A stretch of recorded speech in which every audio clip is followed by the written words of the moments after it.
super passionate about, super motivated about, both here in our practice in Manly Vale, Sydney's Northern Beaches. We have 6 psychologists here. That's managing their expectations, that's educating them on the journey, that's helping them see what an end will look like. If I know what the end's going to look like, I know when I'm not there yet. So I know I'm going to keep coming, I'm going to keep working.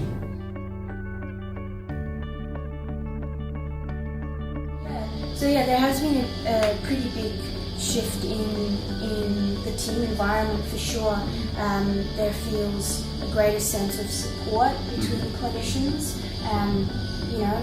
Since running the workshop, everybody's on the same page, and we're all striving towards this very important focus of ours and goal, which is to ensure clients are sticking through and remaining for the duration required and not dropping out prematurely. So there's a sense of achievement. Yeah, to help them better, really. Help them do the work so that we're actually helping them better. There's a sense of achievement and pride in people's work, and often we're talking about the service evaluations we get are very positive from all of our clients. So it's made a huge difference, hasn't it? Absolutely, yeah.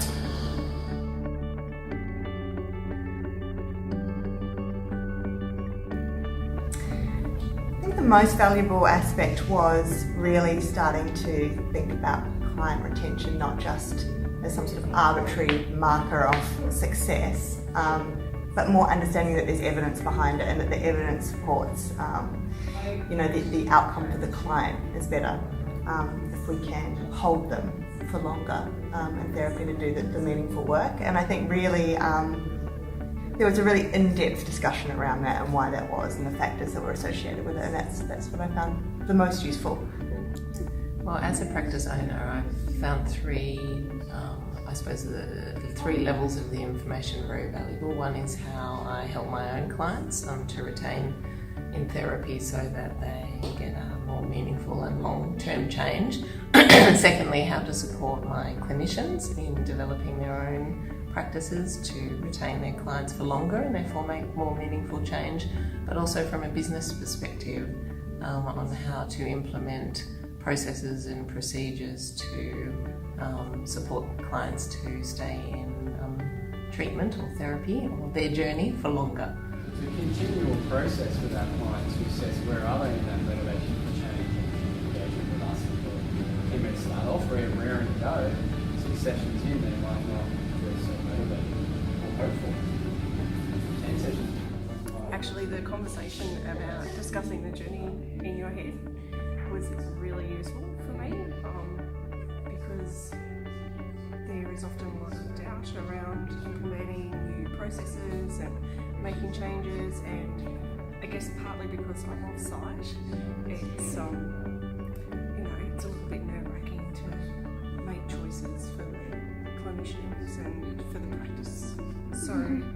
So being able to think through those thoughts and be brave and make those commitments and having those conversations with the people in the practice is really beneficial. Being able to think through that thought process. So that was really good. Also, talking around preferences for the clients, and the best way is to talk to the clients about those preferences on the phone, doing the intakes.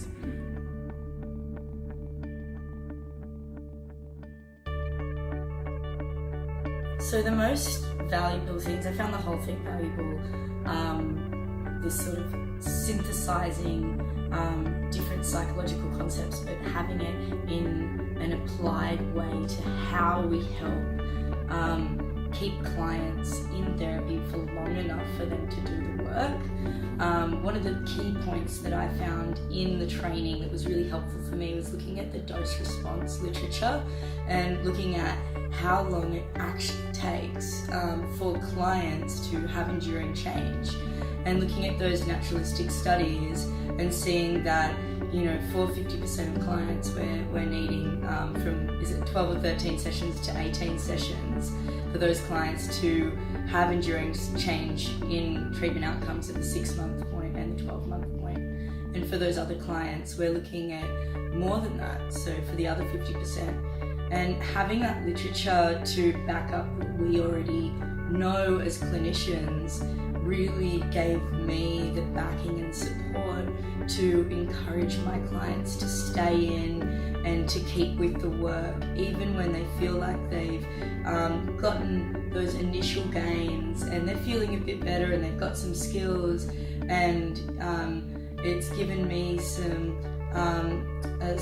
data and backing as to what they have to gain from staying in the process for longer, to consolidate those skills and to sort of generalize those skills as well as we sort of go through life and have new things coming up. And while that was something I was sort of aware of a bit as a clinician, I didn't have that backing before the training, and now that I can feed that back to clients and also sort of feedback to them the stages of change as well, at where they're at along that therapeutic process, which we learn in the training. So having that initial boost and then sort of this wavering process along here as they're consolidating and really integrating those skills into their lives. For a certain amount of time, they might get to session 2 or 3 and start to be more assertive in ways that we can work with, and we say, great, okay, I hear you. You want to focus more on alcohol use, great, let's do it. You want to focus more on this, that's great. Because it all fits with the formulation that we both agree on. So a key takeaway for me has been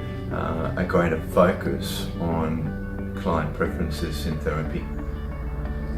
And the way that has assisted me in my practice has been to spend more time not only in the initial session to understand what's worked for the client in the past and what they know about themselves. So that really has helped me be cognizant of what they want, so that they can feel more engaged and motivated for their therapy to work. And to do that, to keep tracking that, so that not only do I do that in the first session, but as I'm going through subsequent sessions, that I really check in with them that we are tracking in terms of their preferences. I think that really helps a client feel more motivated and invested in the treatment. And secondly, if I'm trusting them to make a good decision about what works for them, I think that will allow the patient or the client to feel more trusting of their own ability to make good decisions about what works for them. To me, the most valuable part of the workshop was the role induction. Understanding how to talk to clients about their participation and what's their role in therapy, and bringing that to my practice. I believe it's valuable bringing that in at the very first session, because from the get-go we can work with their expectations, we can help them understand what are we here for and what is their role or what are they responsible for. And since the workshop, I believe I have been trying to fine-tune, and I've been making a conscious effort to bring that in every first session for sure, but every time I feel the client is not so sure about their participation, or every time I need to engage the client, or every time I feel they need a little bit more encouragement to participate and to be more active in the process. And I'm the first point of contact for the clients, so when they call up, I find it really empowering from the workshop to be able to talk to the clients around their expectations for how long they'll think they'll need to come in for therapy, and to help them realise that it's important not to just come in for one session to try out the therapist, but to really understand how much work is involved with coming in. It's a big commitment.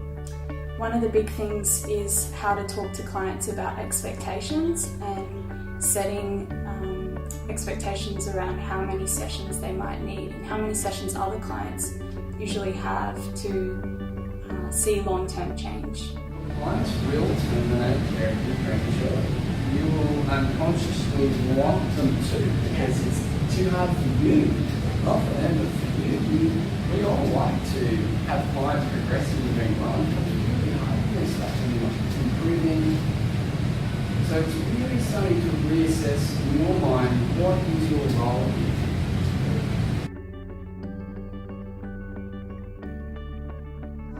I guess by really sort of holding this in mind right from the get-go. So from the moment of referral, from GP or otherwise, I think sort of educating our referral pathways as well about why this is important, and setting up that expectation for the client from the get-go, and how that filters down into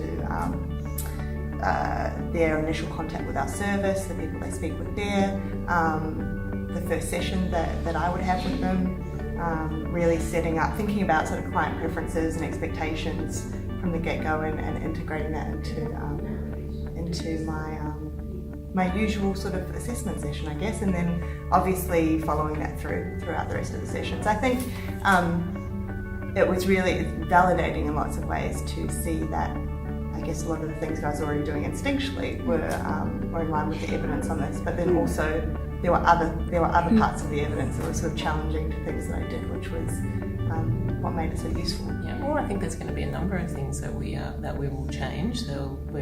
We will hopefully be able to support clients in staying in therapy for longer, so therefore that they are better off.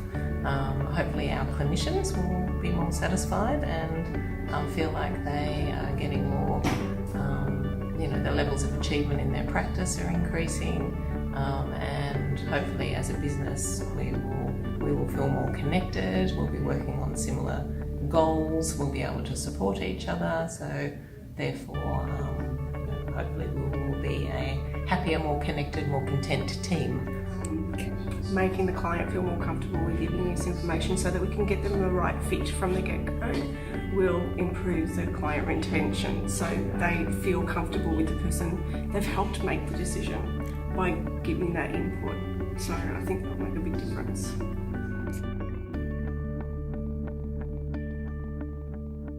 I've learned so much information that would be hard to even cover right now, that I've started to sort of synthesize into my therapeutic process with clients, but as an overarching thing, I've just become more aware and more sensitive to things that might lead clients to drop out of therapy sooner, and that's so many things, from the first point when they call up, what's that experience like for them, or when they are making contact and needing to change things, are they being supported and held through that flexibly, or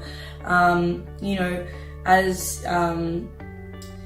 different life things come up, and just working flexibly with them and showing them care and support to just sort of try and troubleshoot anything that might get in the way of them coming back to therapy. And a lot of these things could be, say for instance, an example, maybe something's come up in therapy that's been difficult, and sort of letting the client leave with that instead of really supporting them and showing them care, and that's a part of the process, and educating them on that, and so that they walk away knowing it's okay to come back, and just sort of flagging and getting feedback at the end of each session and checking in with them, how is this for you, and really engaging in that feedback informed care, instead of, I know what's going on in the process, but often the client gets a bit lost in that and doesn't really know where we're at or why we're doing this or that, so trying to really have that collaborative approach to keep them informed and involved in the process. And while that's been important, just the training's really made it a priority for me. It's put it at the forefront of my mind, where I'm thinking about these things regularly. I'm not letting the whole day go through without, really checking in with each of my clients and thinking, is this client at risk of falling out at this stage? And if so, what can I do to help?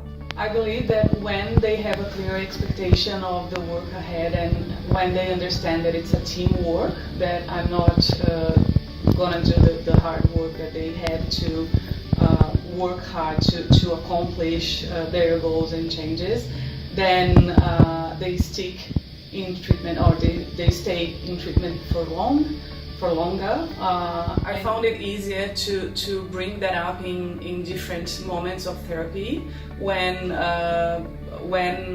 the client, when I feel the client needs to be more engaged, when they feel the work is not happening as fast as they would like to, or when they feel the goals are not clear enough. So it's useful to go back to that first session or to that role induction and to remind them that it is a collaborative work and that they need to be here with me and to help me out. I believe it helps us both to feel more aligned and in sync, and that helps us to keep moving forwards as a team and to keep working towards achieving the client's goals. It gives me,